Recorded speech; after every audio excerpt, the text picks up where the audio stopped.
Hello everyone, and welcome to my first book review video. And in this video I'll be reviewing a book called Teach Like Finland. As you already know that I am a bootcamp instructor for digital crafts where I teach full stack web development, and I'm always looking for different ways of improving my teaching styles, teaching habits, teaching principles, and why not learn from the country that is the best in education, which is Finland. All right, so the first thing is the length of the lecture that you're giving. When I was going in college and universities, the lecture can go on for like 2 hours or so.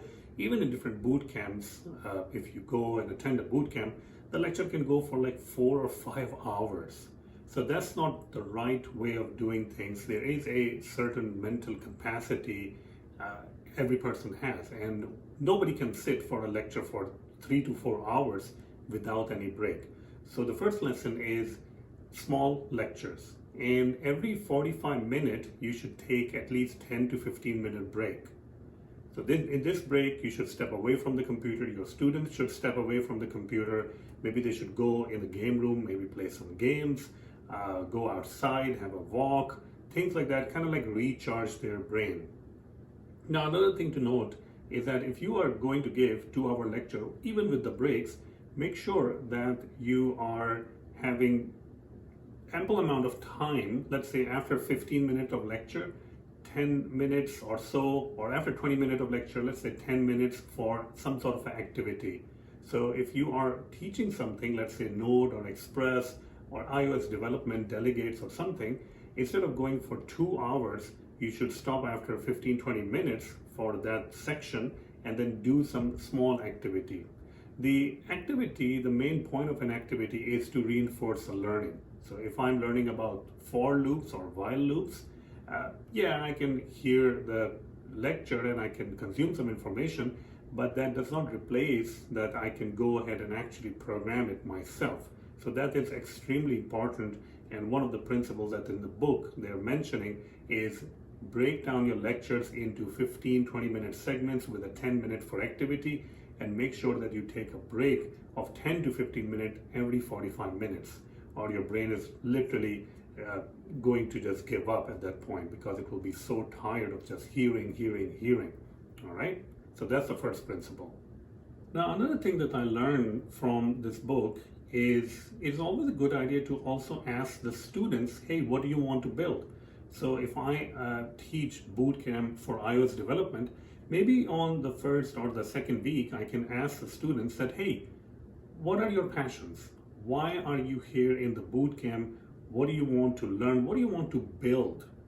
And if they say, hey, I want to build a real estate application because I am a realtor and I want to see that, that's why I am in the bootcamp, so I can make real estate applications, then that will be their pet project. And every time they learn something, maybe they're learning how to do the UI design, then they will implement it on the real estate project. If they are doing some APIs and JSON, they will use the real estate project, then the database, then unit testing, then deployment. And by the end of the cohort, or even in the middle of the cohort, their application can be in the App Store. So it's always a good idea to ask your students that, hey, what do you want to do? What are you passionate about? So if you are doing that, it is going to do two different things. First of all, they're working on something that they're really passionate about.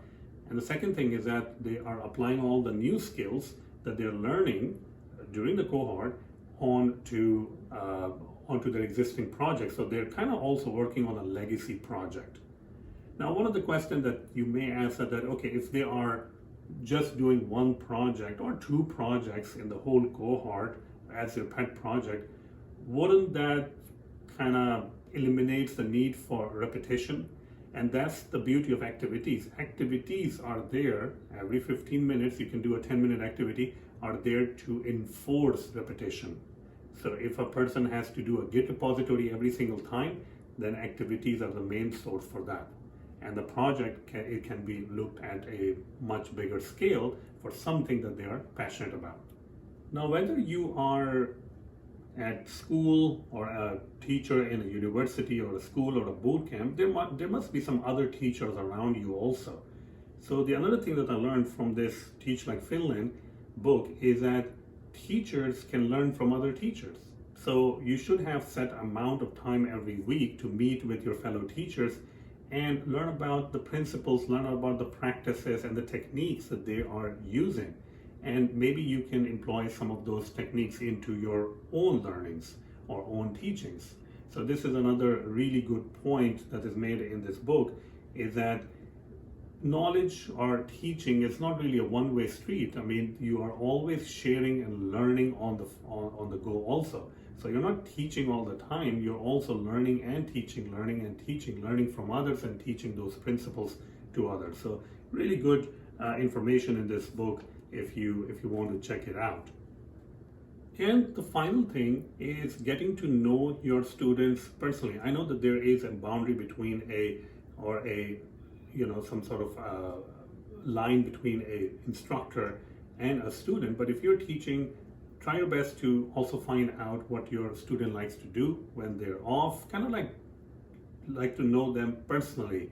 And you can do that by having lunch with the students, maybe once a week. I mean, if they're sitting in a group environment because they are at some sort of office scenario or a group workplace, a shared place, then sit with them, maybe eat like a lunch with them 1 or 2 times a week, trying to get to know them much better.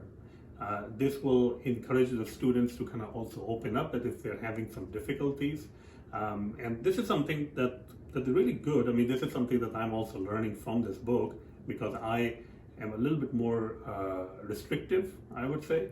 But after reading this book, it does make sense that you should spend at least 1 or 2 days, or at least like once a week, sitting with students, having lunch and all that stuff. All right.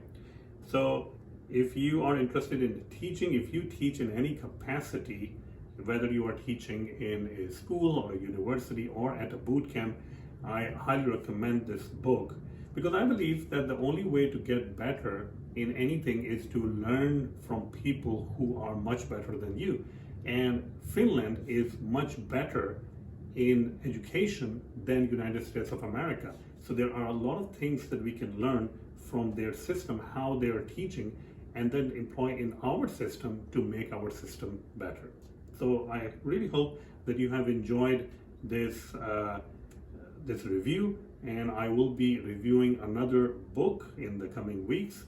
And let me know if you find these reviews helpful. Thank you, and best of luck with teaching.